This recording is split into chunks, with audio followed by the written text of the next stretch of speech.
안녕하세요. 사연을 시작하기에 앞서 구독과 좋아요 부탁드려요. 감사합니다. 사연 시작해 볼게요. 결혼이라는 게 이렇게 복잡한 줄 몰랐어요. 처음엔 사랑하는 사람과 함께 새로운 인생을 시작한다는 생각에 가슴이 설레었죠. 하지만 지금 생각해 보니 그때부터 조금씩 균열이 시작되었던 것 같아요. 저희 집은 그리 넉넉하지 않았지만 아빠가 딸인 저를 위해 신혼집을 마련해 주셨어요. 시댁에서는 형편이 어려워서 여유가 없었거든요. 그래서 아빠가 평생 모은 돈과 퇴직금을 털어서 30평짜리 아파트를 사주셨죠. 당연히 제 명의로 했어요. 그런데 결혼 준비를 하면서 시어머니가 아빠한테 불만을 표하시더라고요. 결혼하는데 공동 명의로 해야 하는 거 아니냐면서 너무 인색하다고 하셨어요. 돈 한 푼도 안 내면서 무슨 권리로 공동 명의를 요구하는 건지 이해가 안 되더라고요. 하지만 결혼을 앞두고 있어서 괜히 일을 크게 만들고 싶지 않았죠. 그냥 웃으면서 넘어갔어요. 결혼 후에도 시어머니는 자주 저희 집에 오셨어요. 남편이 시어머니와 둘이 살다가 결혼하면서 혼자 지내게 되니까 외롭다고 하더라고요. 그래서 신혼집도 시어머니 집에서 가까운 곳으로 잡았죠. 버스로 20분 거리였어요. 시어머니는 일주일에 서너 번은 오셨어요. 오시면 항상 아들만 챙기시고 저는 마치 투명인간 같았죠.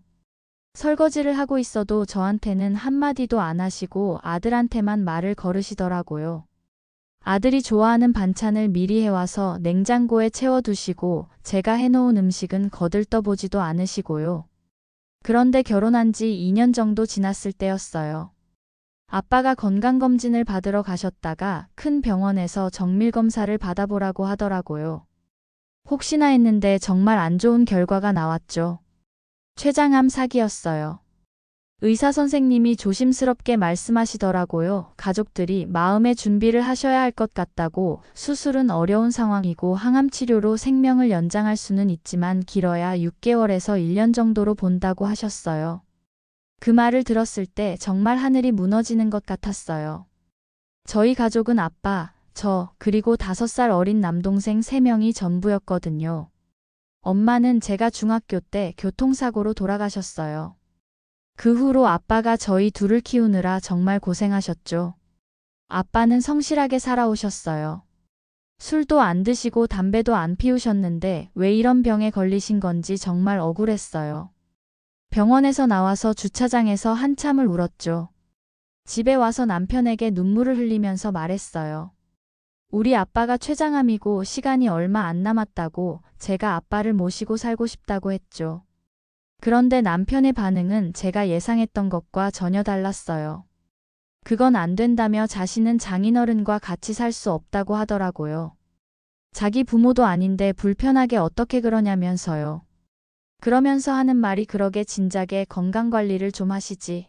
이제 와서 우리한테 짐을 지우시면 어떡하냐고 하더라고요. 그 말을 들었을 때 정말 충격이었어요.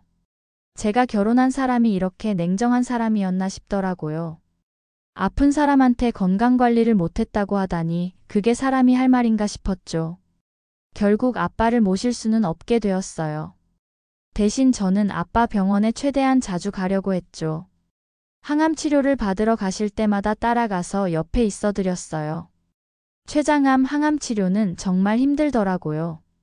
폴리피녹스 요법을 받으셨는데 부작용이 심했어요. 메스꺼움, 구토, 설사가 계속되시고 손발이 저리시다고 하셨죠. 식욕도 완전히 없어지셔서 하루에 죽 한 그릇도 제대로 못 드시더라고요. 그래도 아빠는 약해지는 모습을 저한테 보이지 않으려고 애쓰셨어요. 괜찮다고, 이런 거 뭐 별거 아니라고 하셨어요. 하지만 체중이 10kg 넘게 빠지시고 얼굴이 완전히 달라지셨죠. 그런 아빠를 보면서 정말 마음이 아팠어요. 남편한테 아빠 상태를 이야기해도 힘들겠다는 정도의 반응뿐이었죠. 그렇게 힘든 시간을 보내고 있을 때였어요. 결혼한 지 3년 정도 지났을 때 시어머니가 갑자기 아프시다고 하더라고요. 처음엔 소화불량인 줄 알았는데 병원에서 검사를 받아보니 위암이었죠. 남편이 집에 와서 말하더라고요. 시어머니가 위암인데 이기라고 하면서 수술하고 항암 치료 받으면 완치 가능하다고 하더라고요. 저는 안타까운 마음에 어머니 많이 놀라셨겠다며 빨리 수술 받으시면 좋겠다고 했죠. 그런데 남편이 갑자기 시어머니를 모시고 살자고 하더라고요. 혼자 두면 안 될 것 같다면서 부모가 아프면 모시는 게 인지상정이라고 하더라고요. 그 말을 들었을 때 정말 기가 막혔어요.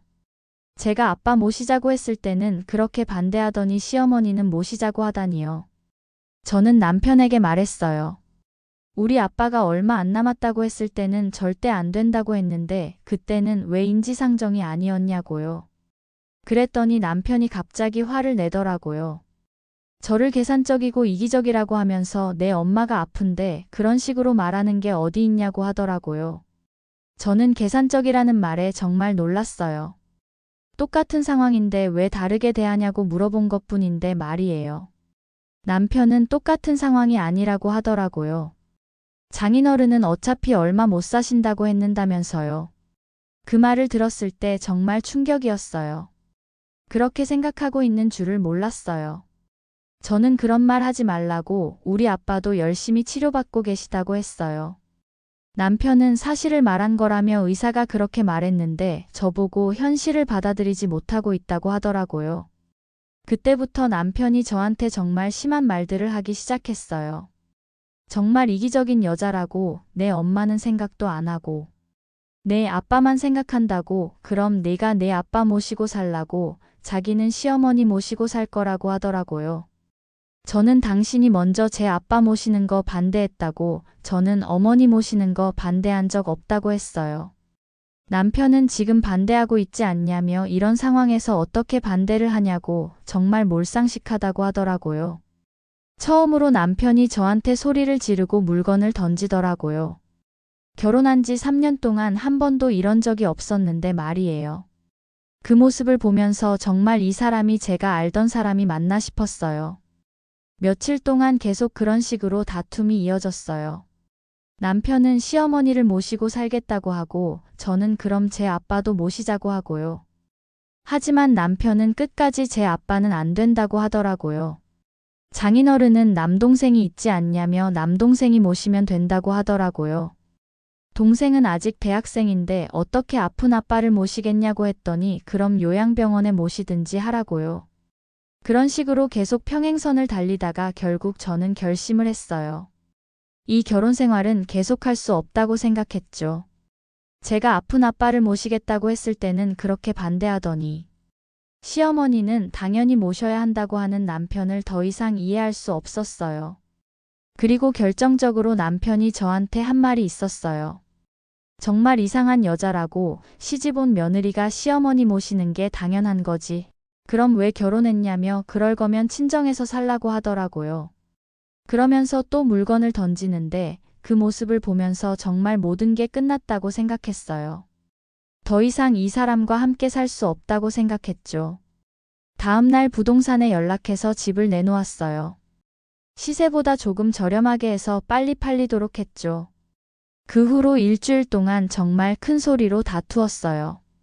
남편은 제가 마음을 바꿀 거라고 생각했나 봐요. 하지만 저는 이미 결심을 했었죠. 그리고 짐을 쌌어요. 남편이 퇴근해서 뭐 하는 거냐며 왜 짐을 싸냐고 물었어요. 저는 집 팔렸다고 일주일 안에 비워달라고 했어요. 남편은 집을 팔았다며 미쳤냐고, 우리 집인데 어떻게 마음대로 파냐고 하더라고요. 저는 당신 이름으로 된 집 아니라고, 내 아빠가 사주신 집이고 4명이라고 당신한테 허락받을 이유가 없다고 했어요. 남편이 그럼 나는 어디서 살라고 하는 거냐며 물었어요. 저는 그건 당신이 알아서 하라고, 어머니 모시고 살겠다고 했으니까 어머니 집에서 살든지 하라고 했어요. 남편이 정말 이럴 거냐며 지금 이혼하자는 거냐고 물었어요. 저는 그렇다고, 이혼하자고, 이혼 서류 준비할 테니까 도장 찍어달라고 했어요. 남편이 처음에는 믿지 못하더라고요. 하지만 제가 진심이라는 걸 알았을 때 정말 화를 내기 시작했어요. 정말 이기적인 여자라고, 3년 동안 이런 여자인 줄 모르고 살았다고 또 막말을 퍼부으며 손에 잡히는 대로 던지더라고요. 저는 당신이 먼저 우리 아빠 모시는 거 반대했고 나보고 친정 가서 살라고 하지 않았냐고 했어요. 그렇게 할 거니까 이만 끝내자고 했죠. 더 이상 밑바닥까지 가지 말자고요. 그리고 저는 짐을 챙겨 친정으로 왔어요. 아빠가 많이 놀라셨죠. 무슨 일이냐며 왜 갑자기 집을 팔고 이혼한다고 하냐고 물으셨어요. 아빠께 모든 상황을 설명드렸어요. 아빠가 한참 동안 아무 말씀 안 하시더라고요. 결국 남편과 이혼을 했어요. 남편은 끝까지 저를 원망하더라고요. 이혼 서류에 도장을 찍으면서도 계속 욕을 하더라고요. 정말 못된 여자라고, 나를 이렇게 만들어 놓고 만족하냐고, 당신 같은 여자랑 결혼한 게 내 인생 최대의 실수였다고 하더라고요. 그 말을 들었을 때도 상처는 받았지만 더 이상 이 사람과 함께 있을 수 없다는 확신만 더 들었어요. 이혼하고 나서 저는 아빠와 함께 살기 시작했어요. 아빠의 항암 치료에 더 집중할 수 있었죠. 병원 스케줄을 맞춰서 모시고 다녔고 아빠가 좋아하시는 음식들을 해드렸어요. 다행히 아빠가 치료를 잘 받아주셨어요. 처음에는 정말 많이 힘들어 하셨는데 점점 적응하시더라고요. 그리고 의외로 치료 효과가 좋았어요. 1년이 지나고 2년이 지났어요. 아빠는 여전히 항암 치료를 받고 계시지만 일상생활을 하시는데 큰 문제가 없으세요. 오히려 건강관리를 더 철저히 하시면서 매일 산책도 하시고 규칙적인 생활을 하고 계세요. 병원에서 처음에 6개월에서 1년이라고 했던 것과는 다르게 벌써 2년이 넘게 지났어요. 물론 완치된 건 아니지만 그래도 함께 있을 수 있는 시간이 늘어난 것 같아서 감사해요. 그리고 1년 후 시어머니가 돌아가셨다고 하더라고요. 위암 수술을 받고 항암 치료를 받으셨는데 재발이 되어서 결국 세상을 떠나셨대요. 처음에는 장례식에 갈까 말까 고민했어요. 이혼한 며느리가 가는 게 맞나 싶기도 하고요. 하지만 그래도 3년 동안 시어머니였던 분이니까 마지막 인사는 드리고 싶었어요. 장례식장에 갔는데 전 남편이 저를 보고 깜짝 놀라더라고요. 그러더니 갑자기 화를 내기 시작했어요. 뭐 하러 왔냐며 무슨 자격으로 여기 오냐고, 이혼했으면 남남이라고 하더라고요. 장례식장에서 그렇게 소리를 지르니까 다른 조문객들이 다 쳐다보더라고요. 정말 창피했지만 그냥 참고 조의를 표했어요. 어머니 명복을 빈다고 하고 그냥 나왔어요. 더 이상 거기 있을 이유가 없었거든요. 나중에 들은 이야기로는 전 남편이 시어머니 병간호하느라 정말 힘들었다고 하더라고요. 혼자서 모든 걸 감당해야 했으니까요. 그 이야기를 들었을 때 복잡한 감정이 들었어요. 한편으로는 안타까웠지만 다른 한편으로는 이제 알겠냐는 생각도 들었거든요. 아픈 부모를 모시는 게 얼마나 힘든 일인지 이제 알았을 거라고 생각했어요. 지금 생각해보면 그때 이혼하길 잘했다고 생각해요. 만약 계속 함께 살았다면 더 큰 갈등이 있었을 거예요. 아마 시어머니를 모시면서 제가 간병을 다 해야 했을 텐데 그러면서도 제 아빠는 여전히 혼자 계셨을 거예요. 아빠가 치료받으면서 많이 달라지셨어요. 예전보다 더 건강을 챙기시고 저한테도 더 많은 애정을 표현하세요. 저 때문에 내가 더 열심히 살게 된다고 하시더라고요. 그런 말씀을 하실 때면 정말 뭉클했어요. 아빠도 저 때문에 더 열심히 치료받으려고 노력하시는구나 하는 생각이 들었거든요. 지금은 아빠와 함께 조용히 살고 있어요. 아빠는 매일 아침 일찍 일어나서 운동을 하시고 저는 집에서 일을 다니면서 아빠 병원 다니는 것을 도와드리고 있어요. 물론 쉽지 않은 일이에요. 항암 치료 부작용으로 힘들어하시는 아빠를 보면 마음이 아프고 경제적으로도 부담이 많아요. 하지만 후회는 없어요. 요즘 아빠는 정말 많이 좋아지셨어요. 3개월마다 정기검진을 받는데 지난번에는 종양 마커 수치도 많이 떨어졌다고 하시더라고요. 담당 의사 선생님도 이 정도면 정말 잘 관리되고 있다며 환자분도 잘하고 계시고 보호자분도 정말 잘 돌봐주신다고 말씀해 주셨어요. 병원에서 알려준 항암 식단을 철저히 지키고 계시는데 처음에는 맛이 없다고 하시더니 이제는 이런 음식이 더 건강한 맛이라고 하시면서 잘 드세요. 저도 아빠 식단에 맞춰서 요리를 공부하고 있어요. 항암 치료 중인 환자에게 좋은 음식들, 면역력을 높이는 재료들을 공부해서 매일 다양하게 해드리려고 노력해요. 브로콜리, 당근, 시금치 같은 항산화 성분이 풍부한 채소들을 중심으로 하고 단백질은 흰살 생선이나 닭가슴살로 보충해드려요. 견과류도 하루에 적당량씩 드시게 하고 무엇보다 물을 많이 드시도록 신경 쓰고 있어요. 가끔 아빠가 이렇게까지 해주는데 내가 더 오래 살아야지라고 말씀하시면 정말 눈물이 날 것 같아요. 아빠도 저를 위해서 더 열심히 치료받으려고 노력하시는 게 느껴지거든요. 동생도 졸업하고 취업을 했어요. 처음에는 아빠 때문에 걱정을 많이 했었는데 이제는 안정이 되어서 가끔 용돈도 드려요. 동생도 처음에는 제 이혼 소식을 듣고 많이 놀랐었어요. 누나 정말 괜찮냐며 혼자서 아빠 돌보는 거 너무 힘들지 않냐고 걱정했어요. 저는 괜찮다고 후회 안 한다고 오히려 아빠랑 함께 있을 수 있어서 다행이라고 생각한다고 했어요. 그래도 누나 인생도 중요한데 하면서 걱정하더라고요. 저는 내 인생은 내가 선택하는 거라고 걱정하지 말라고 했어요. 동생이 그렇게 말할 때마다 제가 옳은 선택을 했다는 생각이 들어요. 가족이란 게 이런 거 아닌가요? 서로 어려울 때 도와주고 함께하는 거 말이에요. 요즘은 아빠와 함께 작은 텃밭도 가꾸고 있어요. 집 근처에 작은 공간을 임대해서 상추, 깻잎, 토마토 같은 채소들을 기르고 있어요. 아빠가 뭔가 기르는 재미가 있다면서 정말 좋아하세요. 처음에는 서툴렀는데 이제는 제법 전문가가 되셨어요. 인터넷으로 농사 방법을 찾아보시고 이웃 텃밭 하시는 분들과도 정보를 교환하시고요. 이렇게 건강한 채소를 직접 기르니까 더 맛있다며 농약도 안 쳤으니까 안심이라고 하시면서 정말 즐거워하세요.